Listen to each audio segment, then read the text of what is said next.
Hai adik-adik, kembali lagi dengan Kak Rina di online class 101. Kali ini kita akan belajar kelas 5, tema 4, subtema 3, cara memelihara kesehatan organ peredaran darah manusia.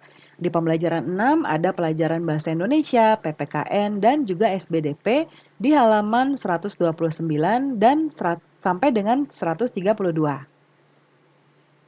Adik-adik untuk melihat video lain bisa klik di kanan atas videonya, nanti akan ada rekomendasi playlist dan juga pembelajaran lain, tapi sesuai judul yang sedang adik-adik buka.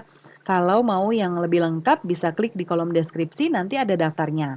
Misalnya adik-adik kelas 5, berarti pilih playlist kelas 5, klik linknya atau klik biru-birunya, nanti kita akan masuk ke daftar playlist di kelas 5. Misalnya adik-adik mau lihat kelas 5 tema 3, klik putar semua. Lalu di sebelah kanan nanti akan ada daftar pembelajarannya ya. Ini dibuat berurutan mulai halaman awal hingga halaman terakhir. Ini bisa adik-adik cari dari subtema berapa, pembelajaran berapa, dan halaman berapa ya. Ada Ayah Siti dan Siti ya sedang membaca koran adik-adik. Minggu pagi Siti membaca surat kabar di samping ayah. Siti dan ayahnya membaca surat kabar di teras rumah. Siti membaca berita terjadinya bencana banjir di sebuah desa salah satu wilayah Jawa Tengah. Siti merasa iba kepada korban banjir tersebut. Banjir pasti akan mempengaruhi kesehatan masyarakat yang terkena. Siti bertanya kepada ayahnya tentang penyebab bencana banjir di daerah itu. Ayah pun menjelaskan kepada Siti tentang faktor penyebab terjadinya banjir. Coba kita lihat di sini. Ya, ini ada gambar hutan ya, yang pohon-pohonnya sudah ditebangi adik-adik. Yang disisakan hanya pohon-pohon yang masih kurus, ya. Lalu berikutnya, ini coba lihat ada masyarakat yang membuang begitu saja sampahnya, ya, dan sampahnya juga sudah banyak yang berserakan di sini. Ya. Nah, dari gambar di atas tadi, berikan pendapat adik-adik tentang faktor penyebab terjadinya banjir. Nah, kita tuliskan di sini. Yang pertama adalah curah hujan yang sangat tinggi, itu biasanya bisa menyebabkan banjir. Membuang sampah sembarangan seperti gambar kedua tadi ya. Lalu perusakan lahan, ya, kemudian penebangan hutan dan juga pemukiman liar, ya. Kemudian menjaga lingkungan masyarakat menjadi tanggung jawab segenap warga masyarakat, adik-adik. Nah, banjir yang terjadi dalam lingkungan masyarakat kebanyakan akibat kelalaian warga masyarakat setempat itu sendiri. Warga masyarakat tidak sadar dengan tanggung jawabnya menjaga kebersihan dan keamanan lingkungan. Contohnya, membuang sampah di sungai. Tindakan warga masyarakat membuang sampah di sungai sudah jelas sekali. Ini mengakibatkan banjir di musim penghujan. Nah, kenapa bisa terjadi? Karena sampahnya menyumbat aliran air sungai dan airnya akhirnya akan meluap ke pemukiman penduduk.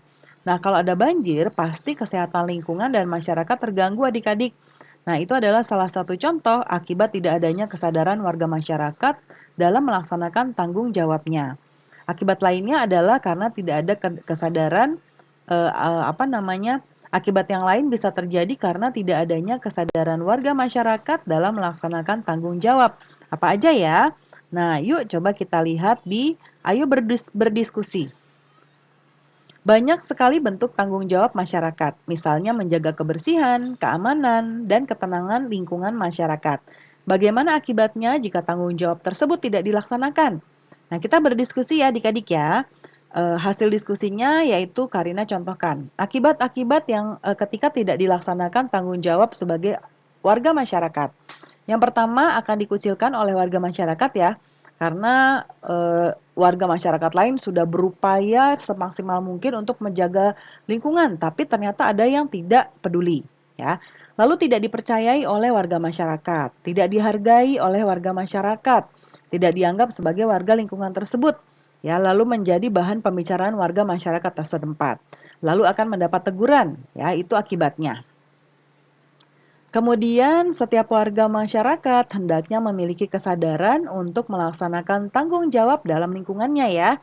Pentingnya pelaksanaan tanggung jawab sebagai masyarakat dapat dituangkan dalam bentuk pantun. Yang pertama, pagi-pagi makan roti. Ini semua buatan ibunya. Wahai kawan baik hati, bertanggung jawab wajib hukumnya. Yang kedua, minta uang langsung diberi. Beli baju pasti kita senang. Bertanggung jawab bikin hati berseri, semua riang, semua senang. Nah, kita coba lihat dari pantun tadi adik-adik maknanya apa ya? Nah, maknanya yaitu kita harus bertanggung jawab atas apa yang sudah kita lakukan. Dengan tanggung jawab, kita akan membuat orang lain merasa senang ya. Nasihat tentang pentingnya melaksanakan tanggung jawab sebagai warga masyarakat selain dapat dituangkan melalui pantun juga melalui gambar. Nah ini bacaan ya. Jadi jawabannya tadi cuma segini aja adik-adik. Ya, kadang-kadang Karina keketiknya kelewatan. Jadi ini tidak. Ya.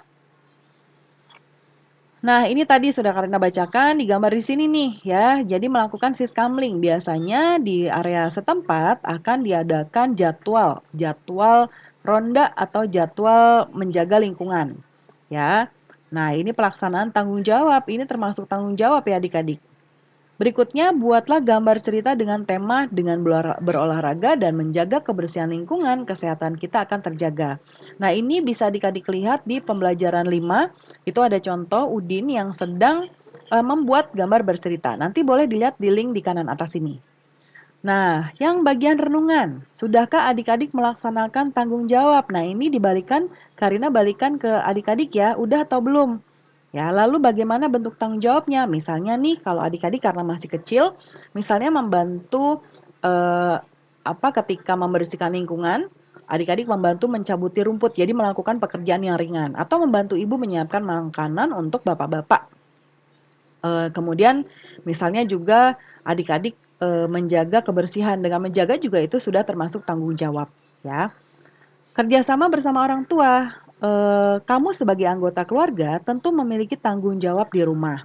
Tuliskan tanggung jawab adik-adik di rumah. Minta bantuan orang tua untuk mengetahui secara detail tanggung jawab adik-adik. Mungkin sebagai anak ya di rumah, tanggung jawab adik-adik adalah menjaga kebersihan rumah. Jadi ketika misalnya adik-adik selesai bermain, mainannya dirapikan lagi. Ya, kemudian belajar, tanggung jawab adik belajar dengan baik. Ya, nah itu contohnya nanti boleh diskusi bersama ayah ibu ya. Pembelajaran kita sudah selesai adik-adik. Terima kasih sudah menonton sampai akhir. Mohon dimaafkan apabila ada kesalahan dalam perkataan maupun dalam materi yang diberikan. Sampai jumpa di pembelajaran berikutnya. Dadah!